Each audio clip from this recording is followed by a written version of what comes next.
betrayed by trust. On April 6th, 2025, an individual by the name of Rob Armstrong passed away on a reality television show known as The Saboteurs. It is his death that brings us all here today. But I'd like to tell you, this is not a case about a cold-blooded murder. This is a case about a young woman who made a mistake. Not because she wanted to kill somebody, but because she was blinded by love and betrayed by trust. Today you're going to hear how Charlie Martin came back on season 10 of The Saboteurs, not to take lives, but to show the world she was more than Charlie the chump. To show everyone and redeem herself after the embarrassment she suffered on season 2. And most importantly, as you're going to hear, she came back to make Riley K proud. And to this end, whenever Riley K told Charlie what to do, Charlie listened. Why? Because as you're going to hear, Charlie was blinded by love. Now, Riley K was the showrunner, the content creator, the producer. She had control of everything behind the scenes. Most importantly, as you're going to hear, she had control of Charlie. You're going to learn that Riley K was furious about the embarrassment that the woman she loved suffered on season 2. So when the opportunity came to put the spotlight back on Charlie, to make her look clever, strong, worthy of winning, well, she took that opportunity. And Charlie, being so in love, she went right along with it. Today you're going to hear how Riley K pushed and pushed for Charlie to increase her sabotage against Rob Armstrong, saying that it had to be done, that Rob must be eliminated. And Charlie, never believing that her lover would suggest something so unsafe, followed Riley K's lead, all the way up to the events that killed Rob Armstrong. Charlie had faith in Riley K. But Charlie, she was betrayed by that trust. Now we are all here today because the prosecution is bringing a charge of murder against Charlie. To sustain this charge, they must prove to you that Charlie knowingly or recklessly caused the death of Rob Armstrong. Now I would like to remind you, the burden of proof in this case rests solely on the prosecution's table. They must prove that to you beyond a reasonable doubt. We, as the defense, we hold no such burden. Nonetheless, we are going to show you evidence of how emotionally manipulative reality TV shows can be. More specifically, how emotionally manipulative reality TV show producers can be. Through the expert testimony of Taylor Job, a former contestant on The Saboteurs, and a TV show expert. And then you're going to hear about the impact that manipulation would have on the mind of a young woman so deeply in love. From Dr. Michael Lynn, a clinical psychologist who spent hours examining Charlie. Finally, you're going to hear from Charlie herself, and she will tell you how every single one of her actions since joining the cast of The Saboteurs has been, in one way or another, influenced by Riley K. After hearing from these 3 witnesses and considering all other evidence that we will present to you today, it will be clear Charlie Martin was blinded by love and betrayed by trust. That she is not a cold-blooded murderer. She's a hopeless romantic. At that time, my co-counsel, Mr. Roberson, will come before you and ask that you find Charlie Martin not guilty. Thank you. May I proceed? Hi, Ms. Rivera. Can you please state your name for the court? Yes, hi, I'm Karen Rivera. And what is your professional occupation? Well, currently, I'm a private investigator for the FTC. Have you always worked for the FTC? No, I've been working for the FTC, which is the Federal Trade Commission, for about 2 years now, but prior to that, I worked for the FBI in their white-collar crimes and fraud department for 10 years.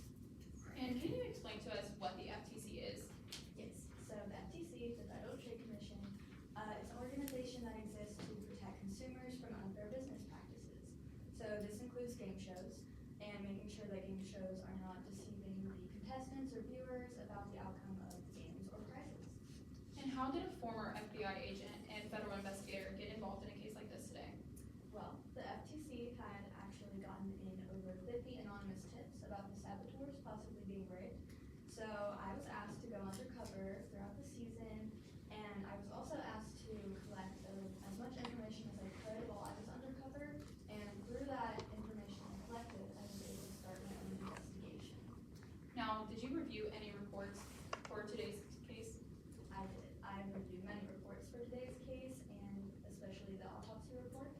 And would you recognize that report if I showed it to you today? I would. Citing court and counsel for what has been previously marked as Exhibit 3. Let the record reflect, I'm also approaching opposing counsel with that same document for viewing purposes.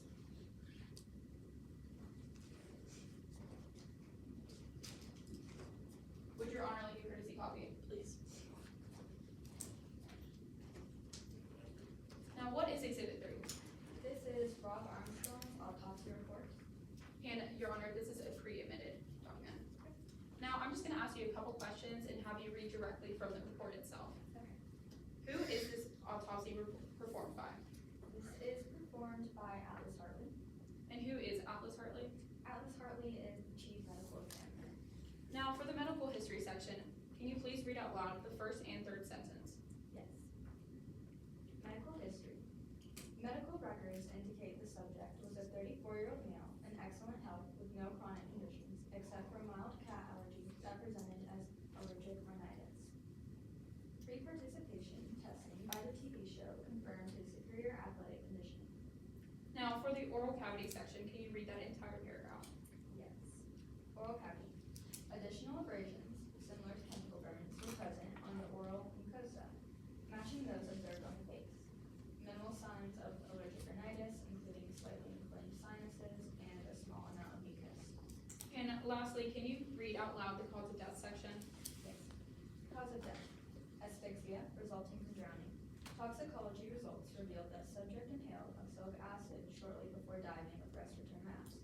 Oxalic acid poisoning led to hypoxia, which caused disorientation and drowning. Now, let's circle back to the medical history section. It stated that Rob Armstrong had a mild cat allergy. Would that mean any significance to you? Yes, it would. Why is that? Well, Hotel Lux is where the show was filmed, and Hotel Lux had a cat named Strawberry there. Did you happen to see this cat a lot? I did, yes. And when you saw this cat, was it with people or was it usually alone? It was usually with people, specifically Charlie Martin. And is Charlie Martin in this room here today? Yes, she is. Can you point to where she is? Yes, she's right here in the white sweater. Let the record reflect that the witness has identified the defendant. Now, going back to this cat, was that the only time that you saw them with this cat? No. I've seen them with the cat multiple times. Can you give us an example of when you saw them with that cat? Yes, so one time I saw Charlie with Strawberry is he was putting Strawberry in Rob Armstrong's room, and when he had closed the door, he noticed that I'd seen, my apologies, when she had closed the door, she had noticed that I'd seen her do this, and so she just held up the hush sign to me. And was that the only time that you saw Charlie go into Rob's room? No, it wasn't. What was another time? Another time I'd seen her go into Rob's room was she was adjusting the thermostat and temperature, which was odd. Now, moving on to the morning of the final episode, April 6, 2025. Can you walk us through that morning? Yes. So I gotten up at 4 a.m. for my morning jog, like usual. And I had seen what I believe to be Charlie Martin by the equipment and like tinkering with the equipment by the lagoon for the challenge they were gonna do that day. Why do you believe this to have been Martin? Well, I know what Charlie Martin looks like, and also it was definitely not a crew member because they were not wearing a crew member shirt. What did it look like this person was doing?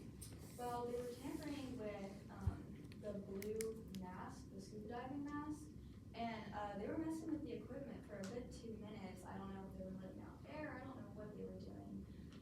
But then when they finally stopped messing with the equipment, when they walked away, she was holding like a small container or bag.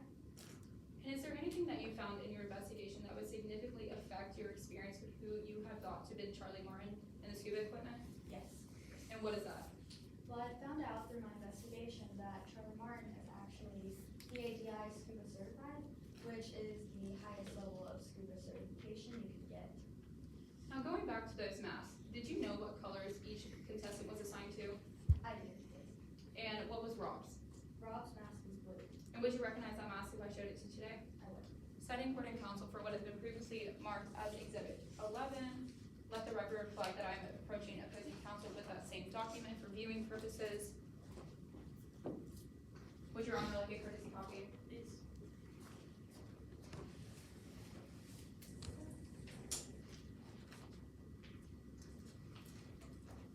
What is Exhibit 11?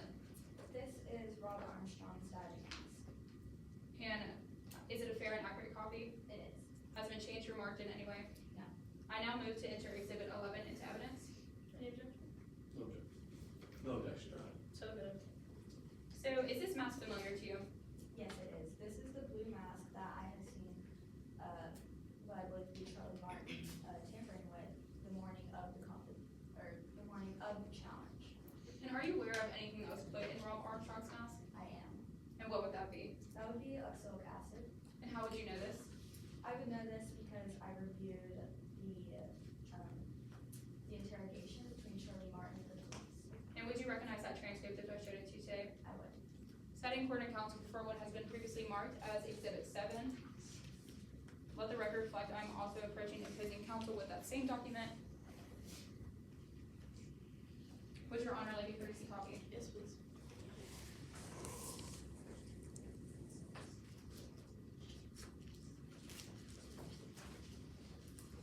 What is Exhibit 7? This is Charlie Martin's interrogation with the police. Is it an accurate and fair copy? It is. Has it been changed or altered in any way? No. I now move to enter Exhibit 7 into evidence. Any objection? No objection, Your Honor. So moved. May I confer with co-counsel?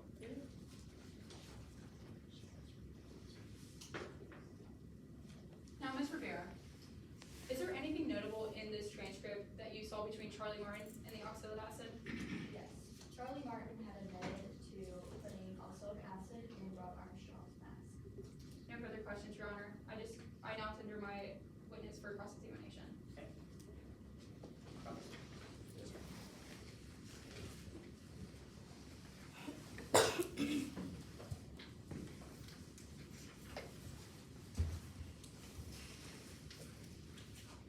Good afternoon, Investigator Rivera. Good afternoon. You were undercover on the Saboteurs, correct? I was. Season 10 of the Saboteurs was an all-star state cast, right?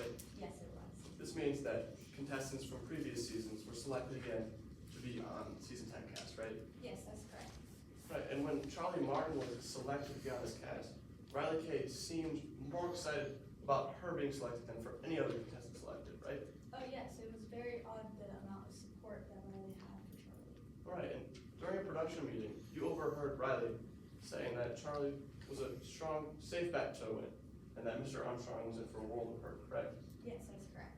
Right, and when Charlie was selected to be a saboteur, you weren't very surprised, were you? No, I was not.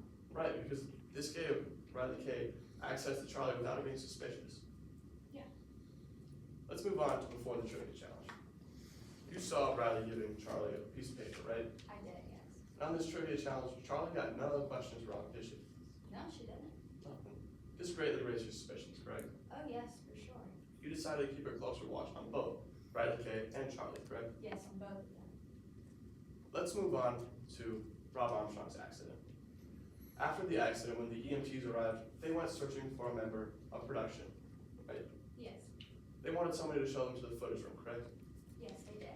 But they couldn't find a member of the production, could they? No. Well, Riley Kay was not there, was she? No, she wasn't. So instead they went to you, Yes.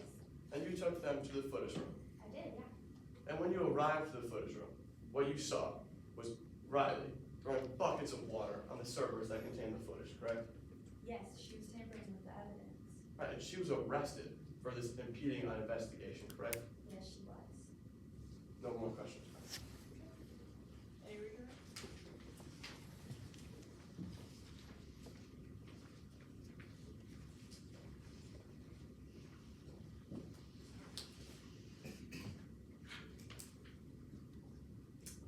May you introduce yourself to the court? Hi, my name is Lennox Reynolds. And Ms. Reynolds, what do you do for a living? I am the caretaker at the Hotel Lux in Midlands. And Ms. Reynolds, could you please describe what do you do for, or what a day-to-day looks like as a hotel caretaker? Right, so I'm a bit of a cross between like a housekeeper and butler.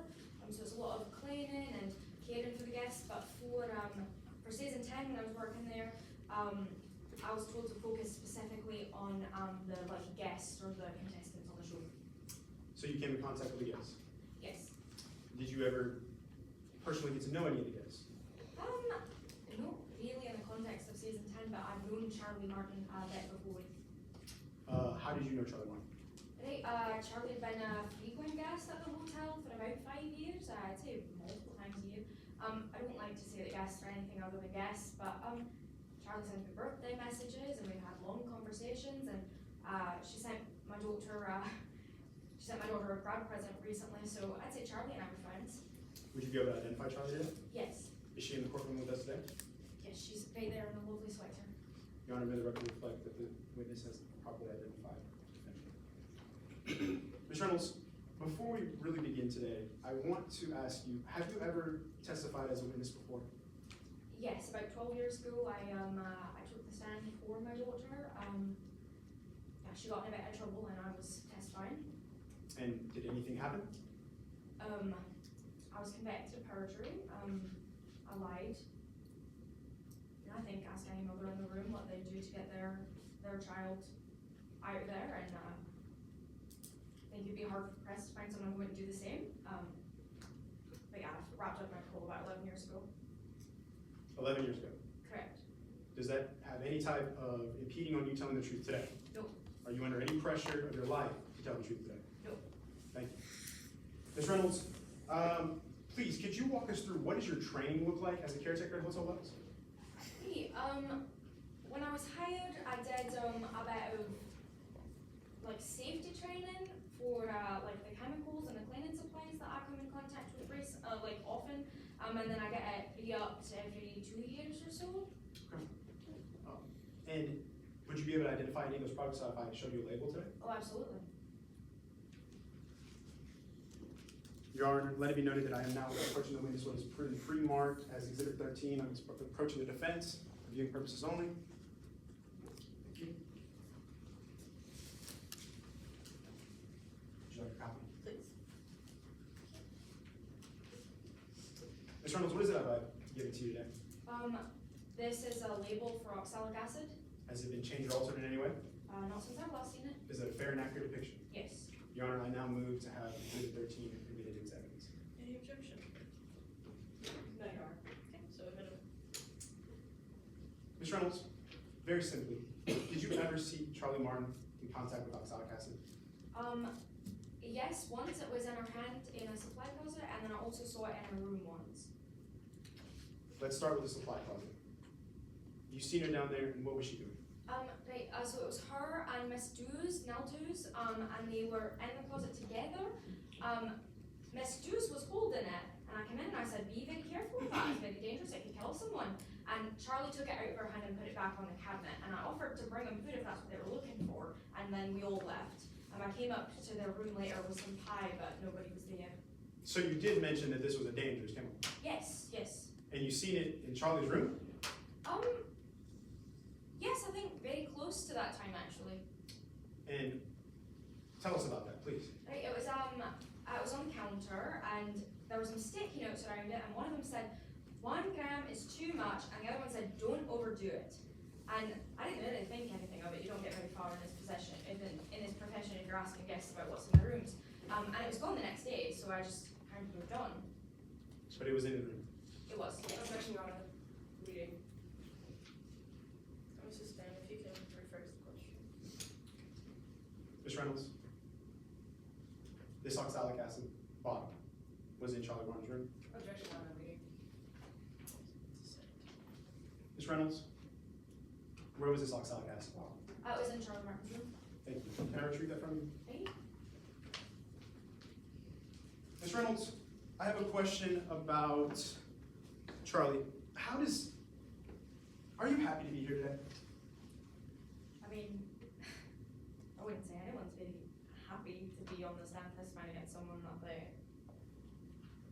think he's a friend, but I mean, I'm here to do my job.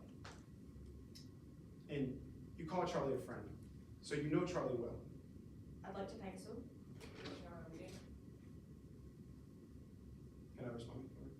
She's already answered the question, just continue. And how would you describe Charlie? I mean, Charlie's very gentle. I mean, I've never seen her hurt a fly. Literally, she used to capture insects and let them out instead of killing them. And she was always around with that bloody cat. And listen, if anyone can stand to be around that cat, they're nobler than I am. Are you talking about the cat that the Mr. Roman Patel testified earlier today about? Objection, Your Honor.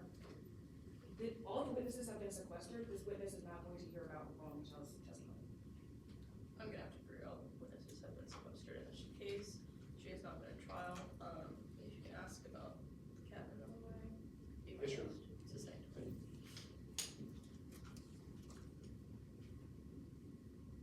Did you ever see Charlie in contact with the cat? Yes, many times. And what was he doing? She would be carrying the cat, feeding it tuna. Again, much kinder to that wee devil than I ever was. And where all did you see the cat? Oh, the cat was everywhere. I saw it literally everywhere, but I saw it in Rob's room a bunch of times, and I was like, God, How many times? maybe like half a dozen? So you've seen the cat in Rob Armstrong's room Yes. half a dozen times. Right. Objection, Your Honor. Both those are leading questions. I'm gonna sustain on the second one. First one, we're past it. It's untimely. Sustain, you can re-ask the question. So Strawberry the cat. Was Strawberry the cat in Rob Armstrong's room? Yes, often. What else did you notice about Rob Armstrong's room? But when I go in there, if the cat wasn't in there himself, it was cat hair, it was tuna, and it was always so hot in there, I could barely do my job. I kept putting in maintenance requests, but the temperature never got fixed, so I don't know, maybe Rob just liked it hot in there. How many times did you put in a maintenance request? I mean, every time I went in to clean, But was it always hot? every time. And the tuna, there was always tuna in there? I mean, Objection, Your Honor. Leading. I can re-ask the question, Your Honor. Please just re-ask the question. Sustained. Yes, Your Honor. Did you ever see tuna anywhere else? other than Rob's room, I mean, I saw Charlie feeding the cat tuna, but I mean, I wasn't really on the hunt for it.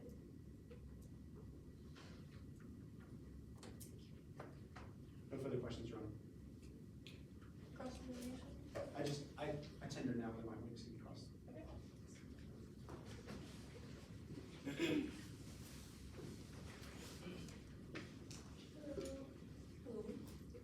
So, this is not your first time. Yes, actually before, you were in a situation where you were on stand, just like that. Objection, Your Honor, ask and answer. I've already asked my witness about her prior perjuries. I already know where this line of questioning is going. I think she's just using this as foundation for her next questions. If it gets too much into it, feel free to raise your objection overruled. Thank you, Your Honor. You took an oath then, similar to the one that you took today, correct? To tell the truth. That is correct. And like you said on the record, you did not tell the truth. That is right. For your son, correct? My daughter, yes. Your child, yes. Because you love your child, correct? That's right. You feel an undying loyalty to your child, yes? Objection, Your Honor, leading. This is cross, she's able to ask later questions. So, you feel an undying loyalty to your child, correct? Okay. Let's talk about who else you might feel loyalty for. You work at the Hotel Lux, correct? That is correct. You've been working there for quite a while, right? About 20 years? 20 years, yes. Yes, and you also feel an undying loyalty to Hotel Lux, isn't that right? That's correct. They stuck with me even while I was in rehab and parole and all of that. Yeah, so the saboteur started filming at the Hotel Lux, correct? That's right, yes. And when that happened, you started working for the production group, yes? Right, yeah. So you're working for Hotel Lux and the saboteur's production, right? Right. And you're trying the best you could to be the best worker you can for the saboteurs to help your hotel, right? Well, I mean, I was doing it because it was my job at the time. I was being paid. But yes. Yeah, so after the incident where Rob Armstrong passed away, investigators came to speak to you, correct? That's correct. You were nervous about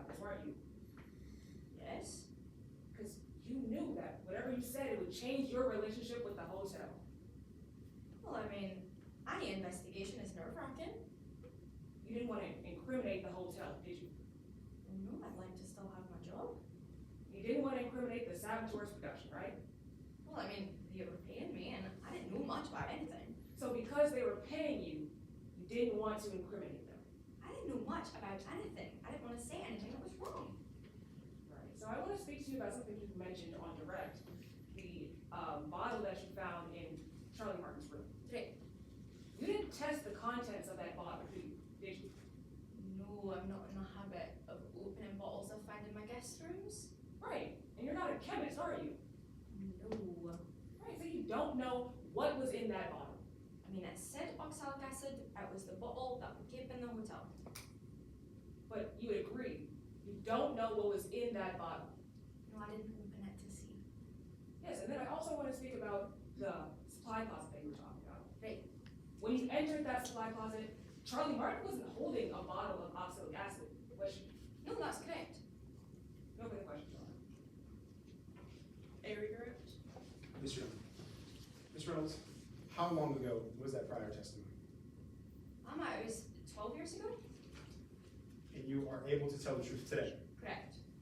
Thank you.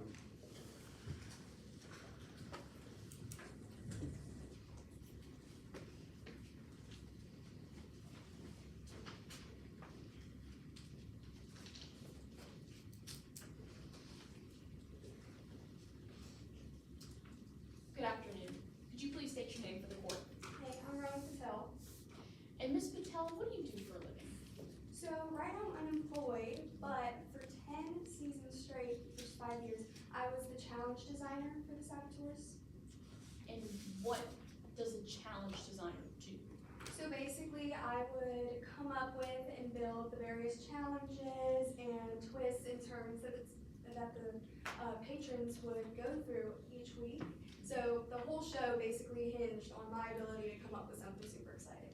Did you have any other responsibilities under that job title? Yeah, they kind of relied on me to do all the safety checks for that. So I would go through the challenge myself, and then I would identify any safety issues or like anything that could come up, and the contingencies we would go through to kind of address those. And I know the jury has heard a little bit about the saboteurs, but could you give a brief explanation of how the game works? It's kind of like, basically there's a bunch of patrons who, amongst them, there's about 3 saboteurs, and they don't know who those people are yet. So those saboteurs are sabotaging specific patrons in there, and if there is a remaining saboteur at the end, the saboteur wins the $1 million prize. And so, being a challenge designer, what type of interactions do you have with contestants on the show? Not many. I mean, I do interact with them when I do the safety briefings before each challenge. Who did you interact with, I guess, over the course of season 2? I actually interacted with the defendant a few times, Charlie Martin, who was sitting right here in the white sweater. Could you describe those interactions? Yeah, so about every time we spoke, the conversation always came back to Rob Armstrong. Even when it was just like, hey, let's talk about this part of the safety in this challenge, it would come back to, I need revenge on Rob Armstrong. Every time. And I would try to steer us back, but it would just come back to that every time. So, I want, no, so you mentioned Rob Armstrong. What type of interactions did you have with Rob Armstrong? With Rob Armstrong specifically, Specifically, yes. with Rob, I would give him the briefings as well, and show him like for each challenge what he was meant to do in case of an emergency or anything like that, any signals or anything like that. So I want to talk about April 6th. Who designed the challenge for April 6th? And this is the date Rob Armstrong died, just for a little bit. On the day Rob Armstrong died on April 6th, I was the one who designed that challenge. Okay. And could you give a brief explanation of that challenge for us? Yeah, so the beginning of the challenge started with running through this forest of like fallen logs. And then next, they would grab their weighted backpack and go through this like obstacle course and balance beams and things like that. And then they would do a sprint to the lagoon, and then that was their, at the lagoon, they would do their challenge underwater, where they would get 5 rings and have to untie them. Citing to court and co-counsel, what has been previously marked as Exhibit 20.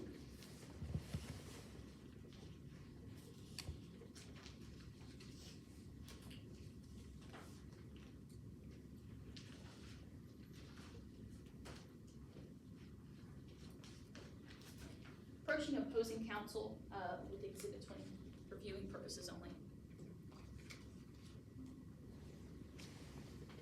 Would Your Honor like a courtesy copy, please? We have first witness. Now, Ms. Patel, could you please share with us what I just handed you?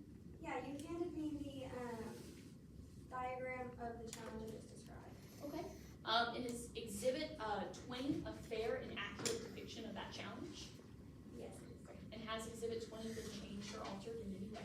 No, it does not. Your Honor, at this time, the state moves to enter Exhibit 20 into evidence. Any objection? No objections, Your Honor. Okay. And Ms. Patel, I know you just described this diagram, but if you could just hold it up, show the jury, and just kind of show us what path the contestants would have taken from the point that they began the challenge to when they exited the land portion and went to the water. So they would pick up these backpacks, walk across these balance beams, go up the rope wall, go on the balancing posts, mud pit, rope wall, then the balance beams again, mud pit again, and then they would sprint to the water challenge. Thank you, Ms. Patel. You can just set it right there, just for now. And with this challenge, was there a sabotage? So every single one of my challenges has to have some elements that can be sabotaged, and in this one specifically, you could either add 10 extra pounds to your backpack, which would be max 20 pounds altogether, or you could have the patron wear a larger shoe size than they actually needed to wear, or they would walk across the balance beams twice. Okay, and what was the outcome of this challenge? So Charlie Martin was the sole saboteur for this challenge, and he chose to sabotage Rob Armstrong with 10 extra pounds in his backpack, which would be his win. Okay, but I guess, thank you for that. But I guess the outcome, who won, who lost? Yes. So this challenge obviously ended in tragedy.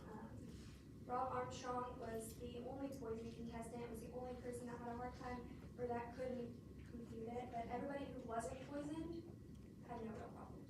Okay, and was an investigation conducted after this? Yes, I actually returned to the site just to see, like, did I do something wrong, you know? And I came back and I found a few things that seemed pretty odd. Okay, what seemed odd to you? So I went to go look at the diving, the tanks, the air tanks, and Rob Armstrong's tank was completely empty. It had no air left in it. He was only underwater for 15 minutes, and the tank had 30 minutes of air in it. And the other contestants, were their air tanks in the same condition? The other contestants' air tanks were completely fine. Okay. And did you find, what other strange things did you find that day? So I also found that the backpack Rob Armstrong was carrying had 30 pounds of weight in it, and Charlie Martin's backpack had some light rocks in it, and his weight was missing. In the morning before this challenge, did you notice anything else that was strange? Yeah, so I checked the air tanks before to make sure everything was good at around 5:30 that morning, and I ran into Charlie at that time. He was really sweaty and like just asked me like if he could go look at the diving equipment again. And when he was over there, I saw him sprinkle some stuff into a diving mask. Did you see what it was? At that time, I had no idea what it was, but now I know that it was the oxalic acid. Objection, Your Honor. Lack of foundation. They have not established how this witness knew that it was oxalic acid in particular. Your Honor, if I may respond. You may. I mean, this witness is the challenge designer of the set. This witness conducted a thorough investigation. I would think that this witness would have knowledge of the type of of what was on, the equipment that was used in her own challenge? Your Honor, may I respond? Briefly. They have not established that this witness looked at the scuba mask in particular to inspect the map of the challenge. If I may respond, Your Honor. I'm gonna have to agree with the defense counsel. I don't think the foundation's been laid that she has inspected this mask and seen what was inside of it. If you can lay that foundation, Okay. go ahead. Sustain. Yes, Your Honor. Yes, Your Honor. What type, of equipment did you inspect that? Or, when you saw Charlie Martin, what was he doing? When I saw Charlie Martin, he was sprinkling some white powder into a mask. Into a mask, okay. That And what was that white powder? The white powder, was the oxalic acid. And how did you Objection, know? Your Honor. They have not established how this witness knows that white powder was oxalic acid. I think she was about to just ask how they knew that, so overruled. If she doesn't establish that, feel free to re-raise. Yes, Your Honor. How did you know that that white powder was oxalic acid?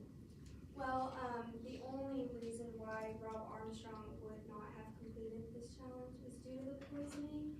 And I know that the mask had no prior, I guess, compromises to it, because I had inspected it before. But now, I do know the cause of Rob Armstrong's death and how. Objection. Improper opinion. This witness is not an expert. They can't testify to the cause of death of Rob Armstrong. Your Honor, I can lay the foundation for the oxygen, sir. Please let it up. Yes, Your Honor. What type of cleaning supplies did you keep on set? Okay, on set, we had the oxalic acid. And what was oxalic acid used for? It was used for, industrial cleaning, removing rust, things like that. And when you saw Charlie Martin that morning, what was he doing? He was sprinkling white powder into a diving mask. And later, in your investigation, was this the type of equipment that you inspected? Yes, it was. Can you tell us why you thought that that white powder was the oxalic acid that you saw on set? As the challenge designer, I do know, I actually have, I know what's kept inside of storage closets, and I know the, chemicals and what we use on set, and I know that the white powder we have on set is oxalic acid. And as the challenge designer, why would you not put oxalic acid in a diving mask? Because that would be insanely dangerous to have 30 feet underwater in your diving mask. No further questions, Your Honor. At this time, I tender my witness for cross-examination. Yes, Your Honor. Good afternoon, Ms. Patel. I'd like to begin about asking about a safety briefing. Do you remember giving a safety briefing the morning of this underwater challenge? I don't remember it specifically, but I'm almost 100% sure it happened. You're almost 100% certain, but you can't remember it, can you? I can't remember it that day, but I have done it every time for the past 10 seasons, which has been 5 years. You cannot tell us who was at the safety briefing, can you? No, I cannot. You cannot say with absolute certainty that Charlie Martin was at the safety briefing, can you? No, I cannot. I'd like to move on and ask about the backpacks. You inspected Rob Armstrong's backpack, right? Yes. And you mentioned on direct that 30 pounds in it, right? Yes. And that this is 10 pounds over the allowed sabotage weight? Yes. But it was story producer Riley Kay who was in charge of making sure the proper weight was applied, wasn't it? Yes, and the saboteurs and the producer worked together during that time to complete the sabotage. Riley Kay was just the one that was supposed to make sure it was executed properly. Yes, it was Riley Kay's responsibility to make sure this backpack had 20 pounds in it, right? Yes, but the saboteurs worked very closely with the story producer to get that done. Yes. I'd like to move on and ask about this, the obstacle course. Rob Armstrong completed this obstacle course with the 30-pound backpack on, right? Yes. And, I mean, you mentioned on direct that it was a pretty long obstacle course, right? Yes. You mentioned balanced beams, right? Mm-hmm. And now, Rob Armstrong completed completed this entire obstacle course with that 30-pound backpack on. Yes, he did. That must have been very hard. The same backpack that Riley K was supposed to make sure had 20 pounds in it, right? Yes, both Riley K and Trevor. And this is the same backpack that had 30 pounds in it, right? Yes. And Rob Armstrong was exhausted during your welfare check with him, right? Yeah, I heard he had been not sleeping very well, but on this kind of shows, it's very common for these patrons to be tired. Yes, it's very common for these patients to be tired, right? Yes. But when Rob Armstrong was tired, he still had to carry this 30-pound backpack on him, right? Yes. And this is the same backpack that Riley K was. Objection, asked and answered, Your Honor. Your Honor, I am just checking with every step to make sure that we agree that this backpack was the same that Riley K had. This question relates to that of the welfare check, not the obstacle course and not the initial inspection of the bags. Brief response, Your Honor. I absolutely understand where counsel's coming from. My concern though is that we've talked about this pretty well the same question in the last 4 questions about the backpack. Ask and answer. I'm gonna have to agree, we've talked about this backpack a lot, let's ask it one last time, let's move on. Over for now. Yes, Your Honor. And this was the same backpack that Riley K was meant to make sure had 20 pounds in it, right? Yes, both Riley K and Charlie Martin. I'd like to move on and talk about the air tanks. You found the air tank completely empty, right? Yes, I did. But you can't tell us why it was empty, can you? No, I was You cannot tell us if it was handled properly after Rob Armstrong was pulled out the water? I'm sorry. What are you asking? You cannot tell us for absolute certainty that this oxygen tank was handled with proper care after being pulled out of the water, can you? I guess I don't know anything about what the paramedics were doing with Rob Armstrong. Right, you don't know what the paramedics were doing. Objection, outside the scope of this witness is a challenge designer, not a paramedic. I think she can answer to if she knows or not. If she goes into something else, feel free to rephrase. Yeah, sure. You cannot tell us if someone tampered with this air tank at all, can you? No, I cannot, but it's very odd that it was completely out of air, even though Rob Armstrong was only underwater for 15 minutes. And if someone did tamper with it, you would not be able to tell us who, right? No, I would not be able to with complete certainty. Thank you. No further questions, Your Honor.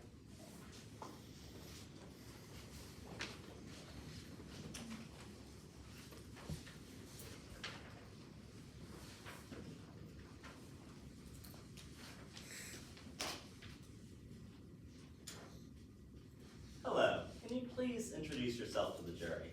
Hi, my name is Taylor Shaw. And Ms. Jha, what do you do for a living? I analyze TV shows professionally for my podcast, but if you want the long story, I am a reality TV fanatic turned CEO and entrepreneur turned podcaster. And what kind of shows do you analyze for your podcast?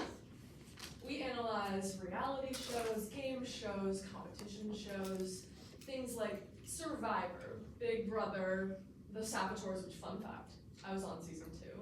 But basically any TV show, we just analyze for the podcast. I'd like to focus in particular on The Saboteurs. Could you please describe to us how that show worked? Of course. The basic premise is that there are 20 contestants in the show. And out of these contestants, 3 people are selected to be the saboteurs. That was me. And these saboteurs, throughout the show, they sabotage the other contestants while they're doing challenges.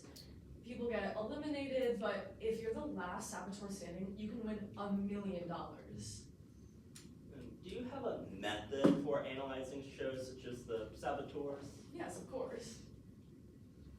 And did you apply this method to season 10 of The Saboteurs? I did. Ms. Jha, could you please describe the factors that you look at when analyzing shows such as The Saboteurs? Sure. I look at anything that the contestants are doing. I look at the challenges. I also read a lot of online discourse about the show and production documents when I can, but basically anything that I can get my hands on related to the show, I use to analyze for my podcast. And actually, I was able to go down to the set of season 10 this past year to do some work in person. You mentioned that you look at production documents in your work. Did you ever get your hands on a production document for the Saboteur season 10? I did.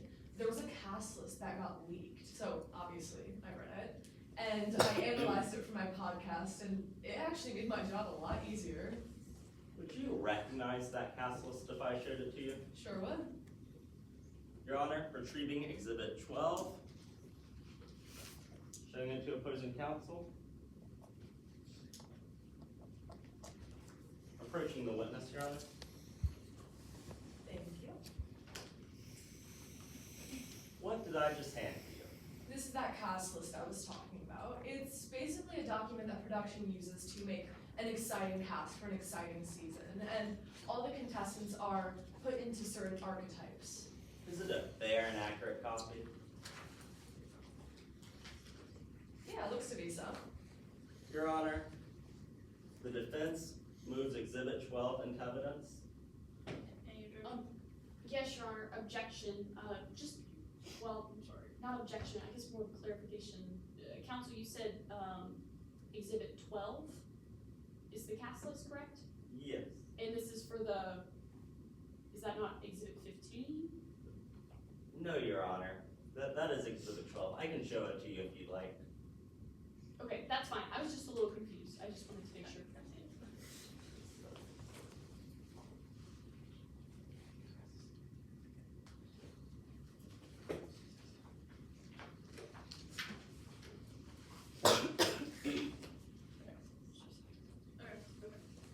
I rescind my objection, I was a little confused. Okay. Thank you. So good. Permission to publish, Your Honor. Ms. Shaw, I want you to look onto that production document. Can you tell us Charlie Martin's typecast? Yes. So Charlie Martin was cast as the beta strategist. And honestly, that's not everyone's ideal role. I mean, look, I was one of the contenders for this. I mean, come on. So I can understand why someone would be a little bit upset about that. Why does it matter that Charlie Martin was the beta strategist? So in the television industry, when cast members are put into certain archetypes, it can cause these people to either act in accordance with the archetype, or they can start to act and break out of this archetype. And when that happens, it can cause issues, especially with cast members. Objection, acting out. outside the scope of this witness, if I may, Your Honor. Yes, please Just elaborate. Yes, this witness, I know earlier we talked about a motion entering this witness as an expert, but the foundation, I believe, has not been properly laid for why this witness would know what these character arcs are. Okay, response. Your Honor, this is a reality TV expert. She is familiar with the roles of cast lists and archetypes of reality TV show programming. Additionally, she has been on the Saboteurs. It is motion eliminate E, Your Honor. The pretrial orders on the bench book, I believe. So, prosecution counsel, your argument is that the foundation has been laid, or, I'm sorry. Correct, because earlier we talked about some methods, but I don't believe we ever heard what those methods were. Okay. So I just don't believe that that foundation has been laid for this witness to be able to testify how these character arcs work within reality TV. Your Honor. Response. The 702D of the Midlands Rules of Evidence does not require that the specific method be listed, just that the witness used the method and reliably applied it to the case. We established the kind of factors that the reality TV analyst looks at when analyzing the Saboteurs, but we are not required to name a specific method, Your Honor. Is there a Midlands Rules of Evidence in here?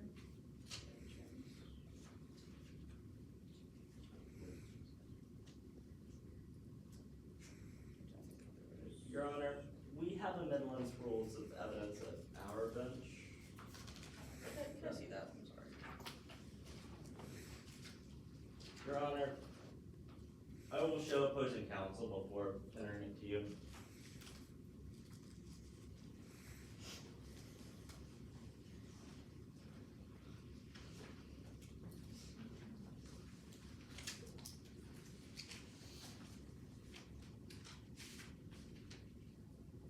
Which are you pointing to?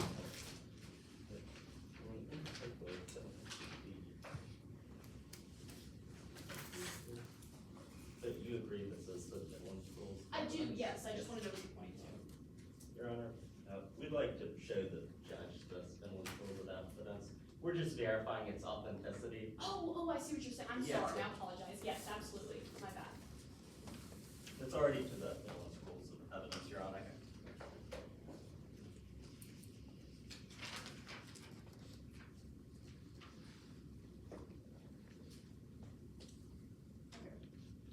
Everybody agrees that prong C is that they have a benefit, correct? Yes, Your Honor. Prong C was established prior to this court case in the previous motions. You just have to satisfy prong D. For everyone's peace of mind, can we just go through the length foundation of prong D to admit this person as an expert? Yes, Your Honor. May I bring my bench book? Yes.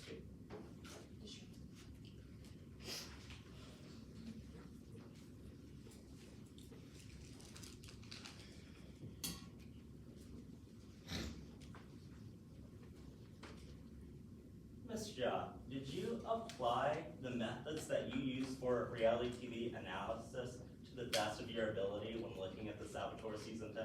Yes, absolutely. Objection, just the same objection I had before, we're not hearing what those methods were, like. I'm gonna overrule this motion on elimination, so it states that prongs A, B, and C have already been satisfied. To my knowledge, they've already been satisfied, so overruled. Yes, Your Honor. Your Honor, are we good to proceed with the counsel? Ms. Jha, I want you to look onto that production document and tell us Charlie Martin's typecast. Yes. Charlie Martin was cast as the beta strategist. And why does it matter that Charlie Martin was the beta strategist? In the television industry, when cast members are put into certain archetypes, it can cause them to either act in accordance with the archetype, or it can cause them to act to break out of the archetype, which can cause issues like contestants acting out of line and things like that. And do you know if Charlie Martin ever saw her archetype? Oh, did she see it? Yes, she did. She called me a couple of times about it. And do you know how this cast list got leaked? I'm honestly not sure. I found it online on one of the chat rooms, but I don't know who leaked it. Who would have access to a document such as this? Before it was leaked, the only people that would have access to it would be the production that made it. Would story producer Riley Kay have access to this document? Yeah. I'd like to move on and talk about the role of production on the show. What exactly does production do on a show like The Saboteurs? Production's role in The Saboteurs is to oversee everything that's happening in the show. So they create the cast list, they create the storyline, the episodes. They basically create the entire narrative of the show to make it as exciting as possible. But sometimes, since production has this big of a responsibility and so much power, there is always the tendency for production manipulation on shows like these. Do you see this kind of manipulation on The Saboteurs? Yes. It wasn't as bad when I was on the show in season 2, but after that production changed, and since then it's become increasingly concerning, especially with the most recent season. What do you mean that it's become increasingly concerning? Well, since production essentially controls the entire narrative of the show, they can put ideas into contestants' heads, they can control relationships between contestants, they can create certain edits of contestants. I mean, there's a lot of things that they can do. You mentioned that they would put ideas into the heads of contestants. how would this happen in practice? One of the ways I see this happening most is that production will ask leading questions, and then you, the contestant, would respond or react in a certain way that they would want you to be seen by the viewers. And with this and with editing, production can basically create an entire different version of you for the viewers, which is pretty scary. What do you mean they would create a whole different version of you? Well, also, the contestants aren't really aware of anything that's happening outside of the show, so because of this, production can kind of feed them information, and when this happens, certain contestants become sort of like production's puppets, and the production will work with these contestants and kind of help them succeed or win in this game. I'd like to move on to your work in the Saboteur Season 10. When you first arrived, did you talk to any of the producers on the show? Yeah, I talked to Riley Kay, but we didn't really talk for that long because she rushed off to go for a contestant. And did you see which contestant she was prepping? Yeah, it was Charlie Martin. Charlie was one of my co-stars on season 2. Did you ever talk to Charlie Martin over the course of the Saboteur Season 10? I did. I interviewed her. What did Miss Martin talk about in your interview? At the beginning of the interview, she talked a lot about just really wanting to win and really wanting to fix her reputation after the disaster of season 2. But then she actually started talking a little bit about Rob Armstrong, but then production just came and took her away. Who on the production just came in and took her away? It was Riley Kay. It all just happened so fast, and I was kind of sad. I wanted to talk to Charlie and ask questions. Thank you. No further questions, Your Honor. Permission to retrieve the exhibit?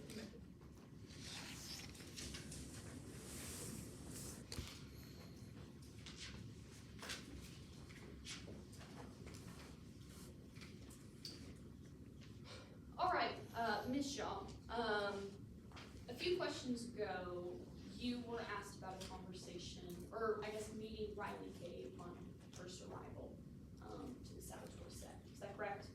That wasn't the first time I'd met her, but yeah, we talked a little bit. Okay, and you testified to seeing Riley Kay rush off to prep with Charlie Martin, correct? Yeah. As an expert in reality TV, would you agree that reality TV can be intense? Oh, yes, definitely. I mean, as a contestant, sure, correct? Mhm. Sometimes you can feel like the only person you can really trust is your producer. Yeah, especially when you don't really know anyone else. Right. And you're under tough conditions, right? Yes. Especially if this is your first show. Yeah, like I said, like if it's your first time, you don't really know anybody, so I guess you would rely on the people that are helping you the most. But you see, this wasn't Charlie's first show, was it? No, it wasn't. Charlie has experience with shows that involved being on a secluded island, Yes. being in a house, Yes. doing some intercontinental scavenger hunt. Yeah. So Charlie knew how these games worked. Yeah, I guess so. In fact, Charlie's been on quite a few reality show podcasts. Oh, yeah. Big reality show, correct? Just like me. Charlie Martin has done it all, right? Yeah. Except win. Is that correct? That is true. So, maybe, in this instance, Riley Kay is being manipulated by Charlie Martin. Objection, Your Honor. Speculation.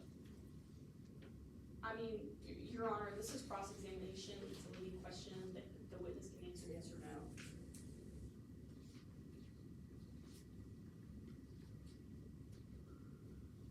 Any response to that? Your Honor, the opposing counsel just asked, so maybe it is clearly asking for the witness to speculate. May I give a brief response, Your Honor? Restate your question. Restate it? Yes. Yes, absolutely. I guess change the wording or just restate it for you? Just restate. Restate it? Okay.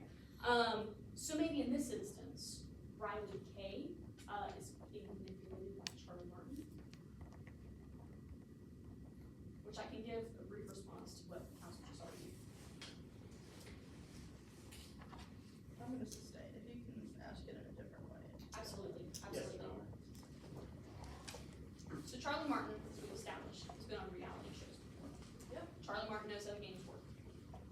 Charlie Martin has dealt with producers before. Yeah, we all have. So as an expert, Charlie Martin could be, do you think Charlie Martin could be the one manipulating Riley Kay? I mean, there is always a lot of possibility of manipulation both ways in these shows. But maybe, but producer manipulation is far more likely to happen. So is that a yes or no question? Sure. But you're not a therapist, so you wouldn't know exactly right. No, I'm not a therapist. But you are an expert I am, yes. in reality TV, Well, yes. so you can testify about these things. Yes. No further questions. Okay.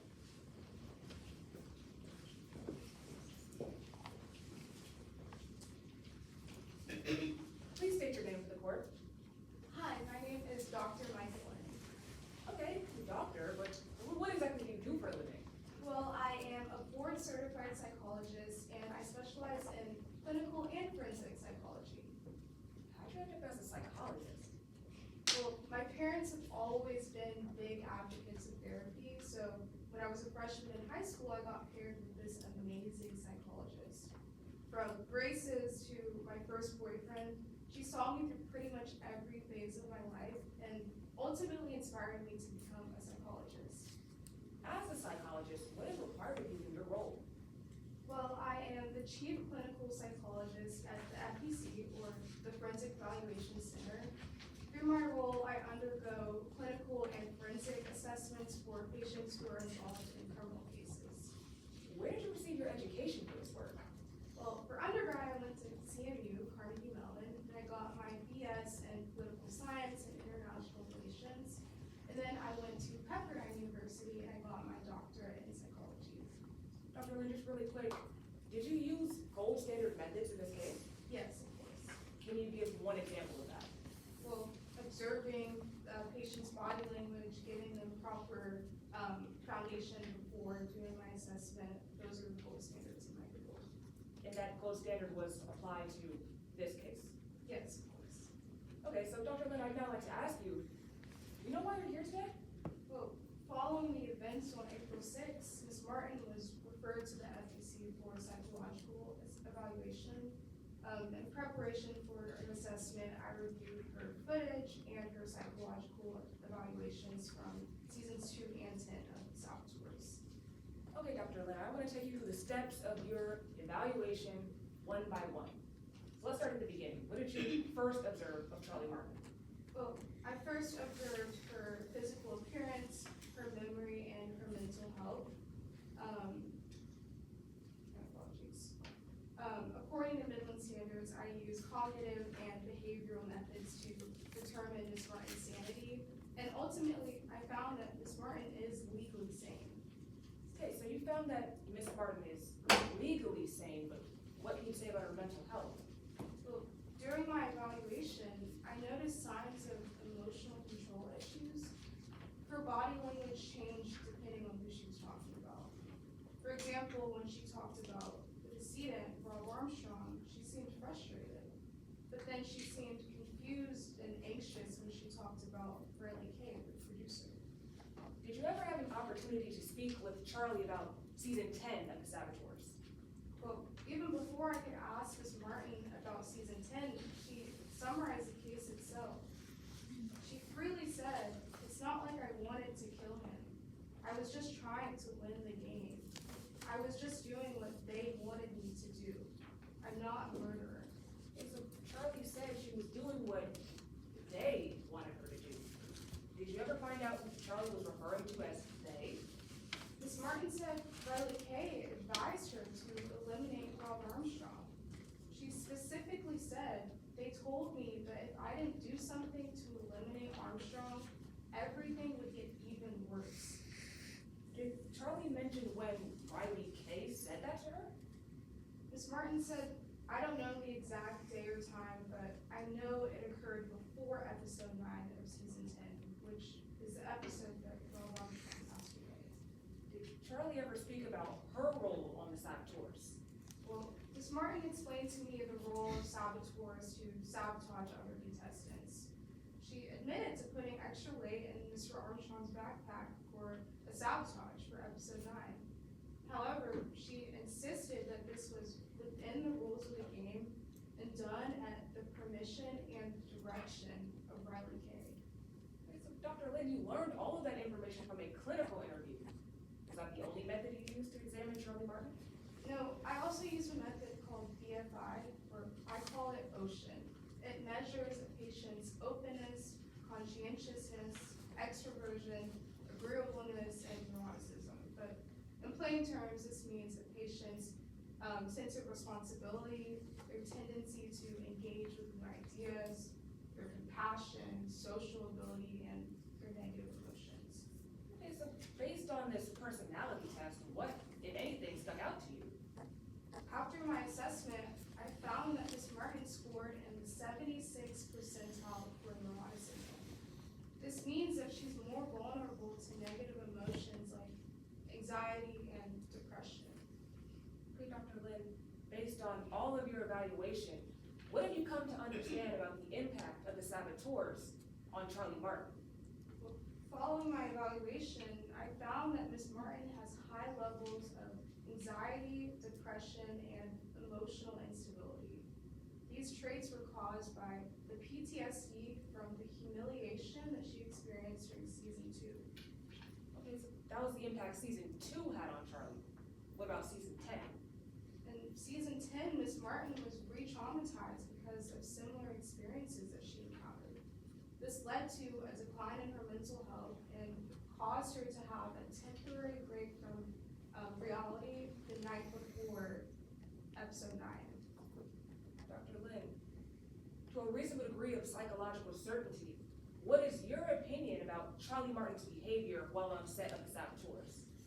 Following my evaluation, I found that Ms. Martin has high levels of anxiety and depression because of the emotional instability that she experienced during both seasons 2 and season 10. This is what caused the PTSD and would have made Ms. Martin more susceptible to manipulation while on set. Dr.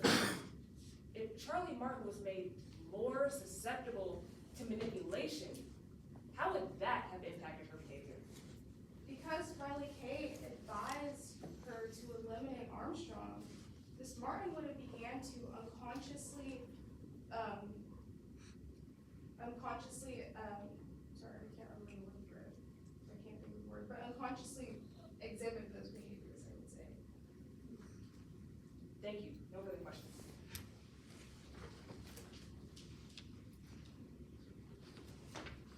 Dr. Lynn, Charlie Martin didn't seek any mental health services prior to your eval.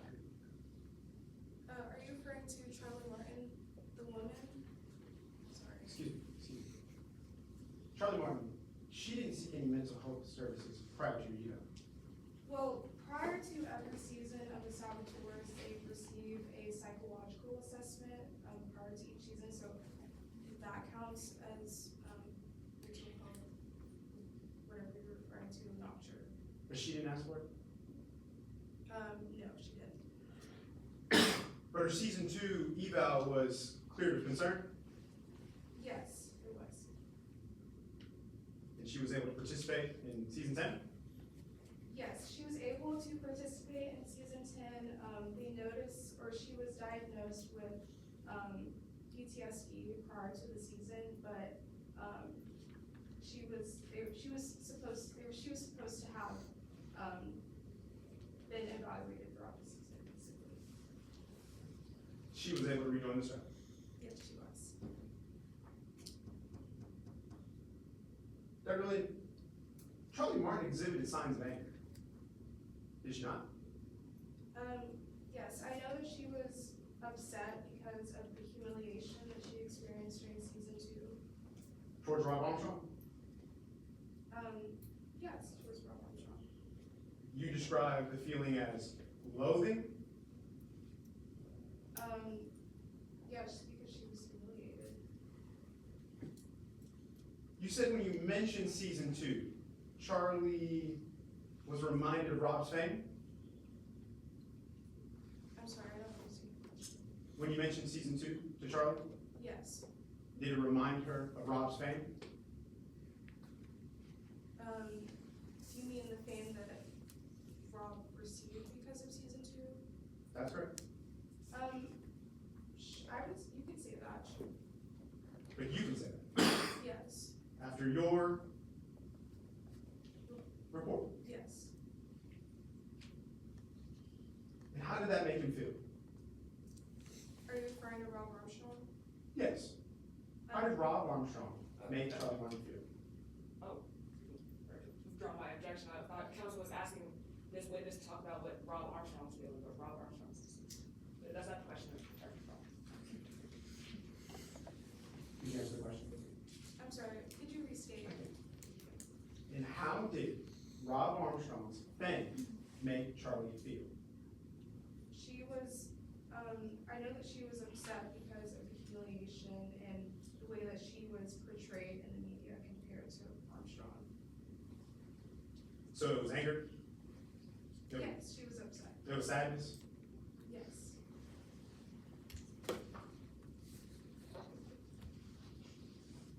You mentioned Riley Kay, Yes, she was a story producer. and you said that Charlie mentioned that everything would get worse. Riley Kay told him that, excuse me. Riley Kay told Charlie that everything would get worse. Yes. And you mentioned and you expressed how Kay wanted him to sabotage, and in your words, ways that were extraordinary to the rules of the show. Are you still referring to Charlie Martin? I'm sorry. It's okay. Yes, she, Charlie Martin, yes ma'am. Sorry. I repeat could the you question. restate? Yes, thank Yes. you. In your words, Riley Kay asked Miss Charlie Martin to do sabotages, in your words, that were extraordinary to the rules of the show. She advised Miss Martin to do those sabotages. But Charlie wasn't in any danger, was he? I'm not sure if she was in any danger. After your extensive eval, you cannot tell us if Charlie was in danger? What are you referring to by in danger? Just a general question. Was Charlie in danger? Oh, I found that she was not domestically or sexually abused by Riley Kay, if that's what you're asking. That is what I'm asking. You said everything would get worse. Or, excuse me, you mentioned that Riley Kay told Charlie everything would get worse. But did that mean she was in danger? I'm not sure, I'm not Riley Kay, so I don't know exactly what she meant by everything would get even worse, but Charlie perceived it as, not necessarily a threat, but that's how Charlie perceived it. So Charlie perceived it as that everything would get worse. Yes. And he wanted to act on behalf of Riley Kay, is what you're saying, Yes. or everything would get worse. Yes, Your Honor, Charlie. has been answered. Your Honor, response. Okay. I just wanted to clarify that that Riley Kay told Charlie that everything would get worse. I'm asking if Charlie felt that he was in any danger. I'm about to get to my next question, is just that question. So did Charlie feel as though he was in danger? Okay, let's wrap this plan up. Overrule for now. So if everything was gonna get worse, did Charlie feel like he was in danger? So, because of my psychological assessment, I found that Ms. Martin is more susceptible to manipulation because of the PTSD that she experienced during both seasons 2 and 10. So because Riley Kay told her that if she didn't do this thing, that everything would get even worse, she began to exhibit those behaviors because of her PTSD. So PTA, so no danger. No physical danger that I know of. From Kay? Not that I know of, no. From anyone else? Objection, Your Honor. That's cause for speculation. I don't believe that this witness would know if Charlie Martin was in danger to anyone else. This witness only knows about the facts of this case. Response, Your Honor. Briefly. Dr. Lynn interviewed Charlie, or conducted research on Charlie over season 2 and season 10. So she knows a lot about what Charlie went through in both seasons. She spoke to him in depth, so she can speak to how Charlie felt and received these messages from Riley Kay and from the other participants, such as Rob Armstrong. That's simply what I'm asking. If I may, Your Honor.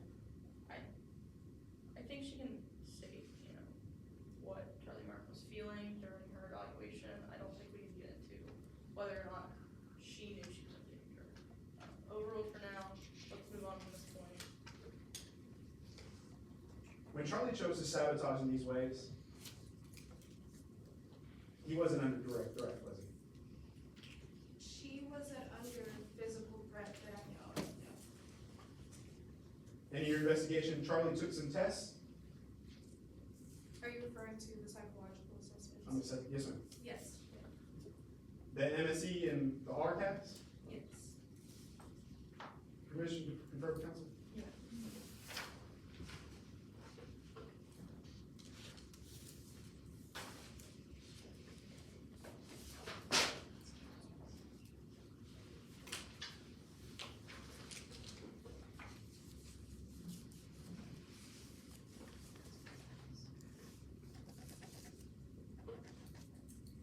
And Dr. Lynn, you said, and I quote, Martin was legally insane. Yes, Your Honor, you were saying? Your Honor, this is coming directly from Dr. Lynn's Forensic Evaluation Center of Islam, Forensic Evaluation. This is her report on Charlie Martin. If I may, Your Honor. This statement, this document is not being used for means of impeachment or to refresh this witness's recollection. Opposing counsel is reading directly from this document, and these are out of court statements. Any response to those grounds? That's fair, I can lay the foundation for the statements. Okay, if you wanna lay the foundation. What were the results of the MRE and the RCAS evaluations? Test. I'm sorry, I cannot remember off the top of my head, but Would you like me to refresh your memory? yes, sure.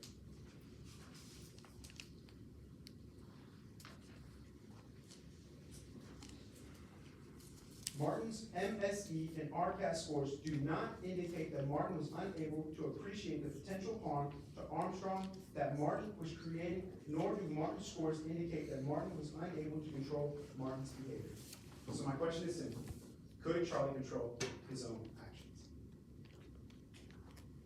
I mean, anyone can control their own actions, but my point is that because of her mental trauma, her mental trauma negatively affected how she perceived Riley K's statements.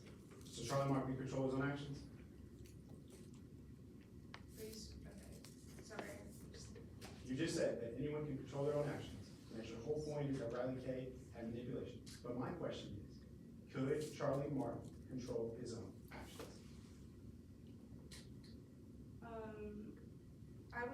sorry, I thought I just answered that question. Dr. Lynn, you did not. You told us that everyone could control their own actions, and that your point was Riley K manipulated Charlie. My question, I believe this attorney is becoming a little bit combative with doing this. Your Honor, Madam. Now respond. Yes, sir. Yes, Your Honor. Dr. Lynn asked me, that is not what I asked. She asked me if I had not, she did not answer my question.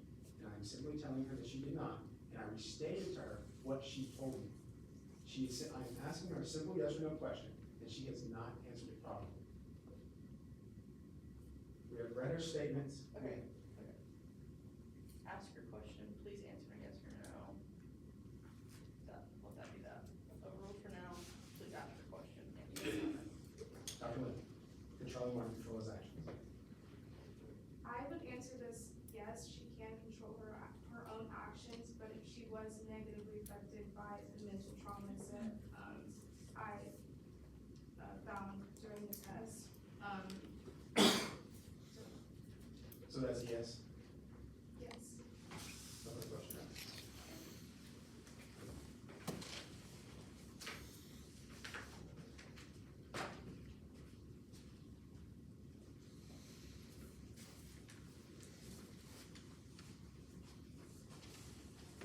Good afternoon. Please introduce yourself to the court. Hello, my name is Charlie Martin. Tell me a little about yourself, Charlie. I'm originally from a small town here in Midlands. I've always had dreams of making it big, and I did.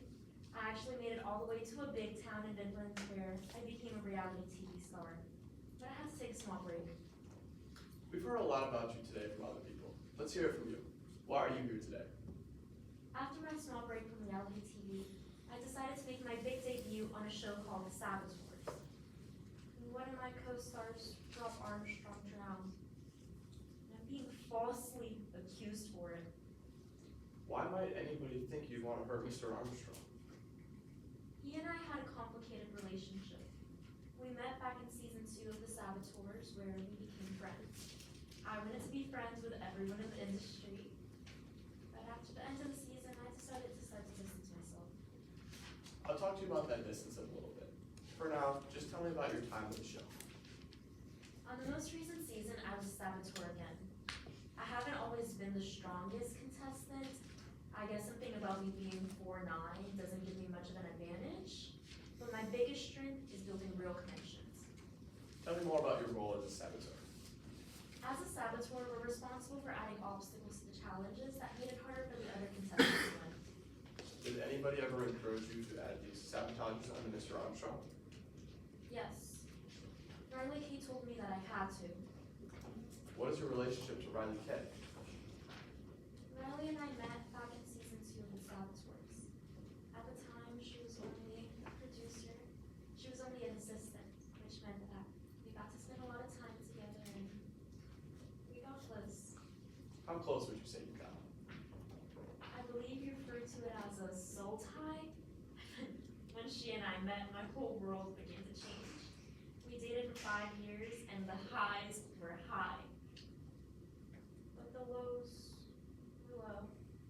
It was a complicated relationship. What made it so complicated? At the time, I was so in love with Riley that I didn't realize how controlling and manipulative she had become. Every last Friday of the month, she would write out this big list of things that I had to do. Then she would break up with me and go out to the bars, and she wouldn't take me back until I did everything on the list. And I did. And I just wanted to please her in everything that I did. I loved her so much. What made you realize she was so manipulative? After the end of season 10, I went to therapy. And with the help of Dr. Lin, I was able to work out lots of my past traumas with my relationship with Riley. You previously mentioned that you felt the need to distance yourself from Mr. Armstrong. Why did you feel the need to do this? Like I told you before, it's complicated. During season 2 of The Saboteurs, Rob and I were both saboteurs. That meant that we got really close, really fast. I trusted him, and he used this to train me and expose me as a saboteur. That's against both rules of the game. More importantly, it's against the rules of friendship. That betrayal led me to receive lots of hate. It's the reason I had to take my small break. What was life like during this break? I'll be honest, life was hard. The end of the show would TM me. They would bully me. It almost broke me. The only reason that I was able to make it through was because of Riley. She stood by my side the whole time. She kept telling me that she hated all of the hate that I kept receiving. She assured me that she would do everything in her power to make sure that I never got humiliated again. That's when I knew she was the love of my life. It was so humiliating after season 2. What made you feel the need to go back for season 10? Riley was going to be a producer on the new season of The Saboteurs. She told me that she wanted to change the way that everyone viewed me, especially the fans of the show. She told me to just do everything she said, and everything would be okay. So I did. What were some of the things she told you to do? She told me to change myself. She made me feel like I was too nice and soft during the sabotages, and that I had to go more intense. She told me to add some weights in a backpack, put weight cleaner in a mask. It was just a really different season. Well, why did you feel the need to follow through with what she said? I loved Riley. Thought she was so smart and cool. Thought she knew what was best for me. But clearly I was wrong. Well, what makes you say it's wrong now, but not when you acted out? At the time, I didn't know the dangers of the wood cleaner. I just knew that Riley wanted me to use it, so I had to. But Rob got hurt. Let's move on to April 6th. What happened that day? That morning started off like any other morning. I was getting ready for the challenges. We were gonna compete in a diving part. I was a little nervous, but Riley encouraged me that something about today would be different. And she was right. I was actually doing really well during the challenges. I was so focused. And then realized the horrible accident that would happen. What accident happened? While I was completing the final part of my challenge, Rob ended up drowning in the water. Can't believe he's gone. What was your reaction to this accident?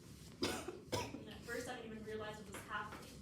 But when I turned around, I saw his body being dragged out of the water. And I froze.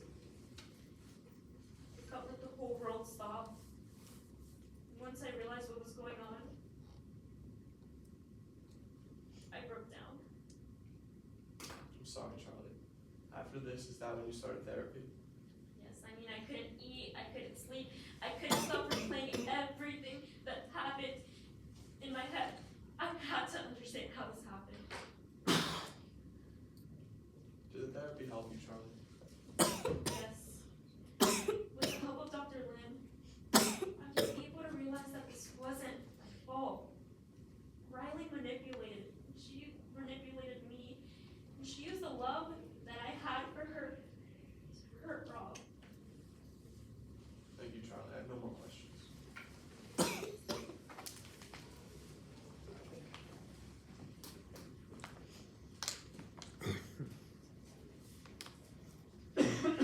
Now, Charlie, you stated on your direct that you were distancing yourself from Rob Armstrong as well as Riley K being manipulative.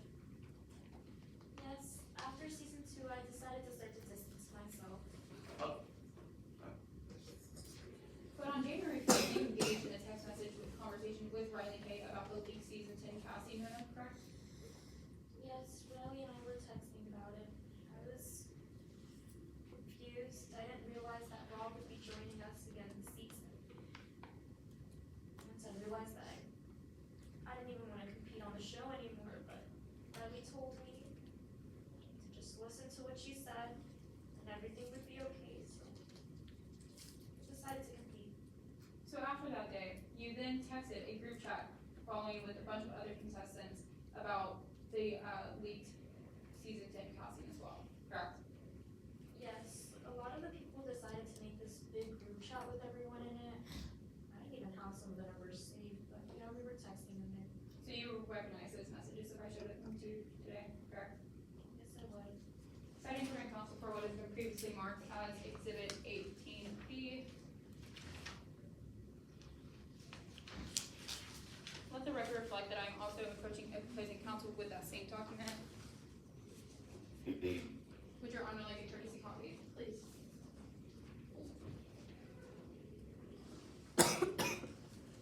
What is this?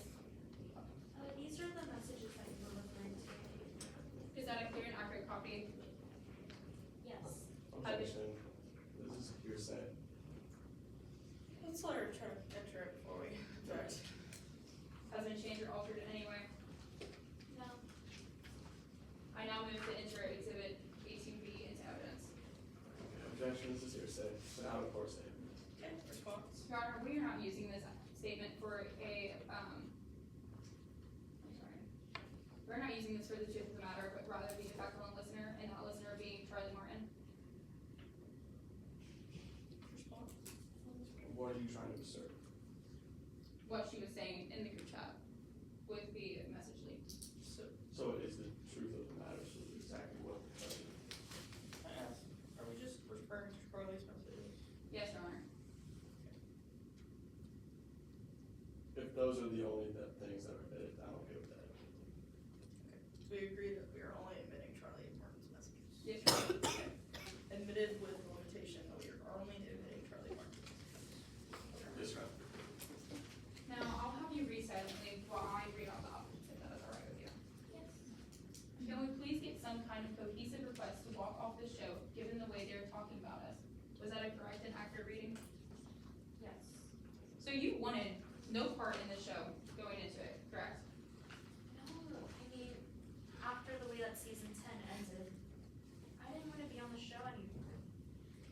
Riley told me she was gonna change the way that the viewers saw me, so I decided to join. I trusted her. So you had no will to play, and you even tried to convince others to not play as well, correct? I was trying to figure out if people were actually gonna join the game. And after the casting list came out this way, it was just really odd. I had to get a clear understanding. Well, the next day, Rob texted you 3 times on January 7th, correct? Yes. I mean, I started to distance myself, but I guess he wasn't getting the memo. And so you would recognize those text messages if I showed them to you today? Yes, I would. Citing printing counts for what has been previously marked as PCC. Let the record reflect that I am also approaching and posting counsel with those same documents for viewing purposes. Would your honor like a courtesy copy? What is this? These are the messages that Rob sent me. Are they a clear and accurate copy? Yes, they are. Have they been changed or altered in any way? No. I now move to enter 18C into evidence. Objection to hearsay again. Response? Your honor, we are not offering this up for the truth of the matter, but rather to be fact on the listener, and that listener being Charlie Martin. Or, if I may, Your Honor, You may. this time there are no messages sent by Charlie, this is just out of court statements made by somebody else.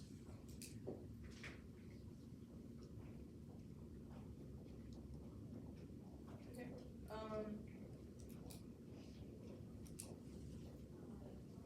do you have a response for reflect on the listener?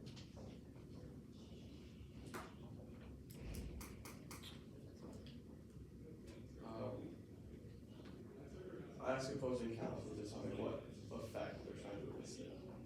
What effect these text messages would have on Charlie Martin and their involvement in the season 10 Do you have a response? to it being. I guess my question is, can we ask her what her response was without these text messages? Yes, your honor. So Rob texted you 3 times and you had no response to this, correct? No, I don't like to mess around with anything that gives bad vibes, and that gives me bad vibes. But then less than 12 hours later, you texted Riley Kay, correct? Yes, I did. And you would recognize those text messages if I showed them to you today? I would. Citing printing counts for what has been previously marked as 18-9, or D. Let the record reflect that I am approaching closing counsel with those same documents. Would your honor like a courtesy copy? What is this? These are messages between me and Riley. We texted a lot. Are they a clear and accurate copy? Yes, they are. Have they been changed or altered in any way? No. I now move to enter exhibit 18D into evidence. We have the same limiting obstruction as before. For prosecution counsel, do you agree to only allowing in Charlie Martin's statement? Yes, your honor. Okay, so then, So I'll just have you silently read as I read out loud. You texted Riley Kay at January 8th at 11:15 a.m. I'm in, correct? Yes, she had convinced me to join the show.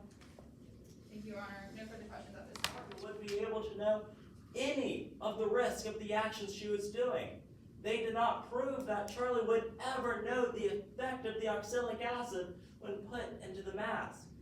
They never brought you actual evidence to show that Miss Martin would know that Rob had a cat allergy. Because knowing someone for many years does not tell you that you knew every single thing about them. We have heard no testimony today saying that Martin knew any of Rob's allergies. And we did not hear any actual proof that Martin put more waste into the backpack than was allowed, or that she tampered with an air tank. All we have is a challenge designer seeing her in the area. The prosecution bring you multiple witnesses, but none of them were able to show that the defendant, Charlie Martin, knew any of the risk of the actions she was doing. We do not dispute that Charlie put the oxalic acid in the scuba mask, but we are disputing that Charlie ever held an extreme indifference to the value of human life, meaning caring about whether or not Rob lived or died. Because she did care about Rob's life, but Kay obscured the risks of her actions. They brought you Agent Rivera, who told you that producer Riley Kay went into the server room after the death of Rob Armstrong, pouring buckets upon buckets of water onto the servers. We do not have footage of the challenge outside of the water because of the actions of story producer Riley Kay. They brought you Lennox Reynolds, who all they could tell you is that they saw a bottle in the room and that they cared about Charlie. They were not able to tell you that Charlie was holding the bottle of oxalic acid. We did not hear that testimony from them today. They brought you Rowan Patel, a challenge designer on the Saboteurs. And Rowan Patel told you that Riley Kay was responsible for making sure the proper weight was in the backpack of Rob Armstrong. She never proved that Charlie Martin ever put more than the allowed weight in the backpack. We're just supposed to believe it. Because the prosecution just brought us fables and fairy tales, not giving any concrete evidence of what Charlie Martin did and what Charlie Martin knew. And what Charlie Martin did and know are essential for proving that she held a conscious disregard for the life of Rob Armstrong. The prosecution failed to meet their burden. As the defense, we held no such burden. We did not have to call a single witness. We did not have to bring you a single piece of evidence. Our job today was to poke holes in their theory. But they did that to themselves. They failed to show any piece of evidence that Charlie knew any risk, or held an extreme indifference to the value of human life. And because the state failed to meet their burden of beyond a reasonable doubt, find Charlie Martin not guilty of murder.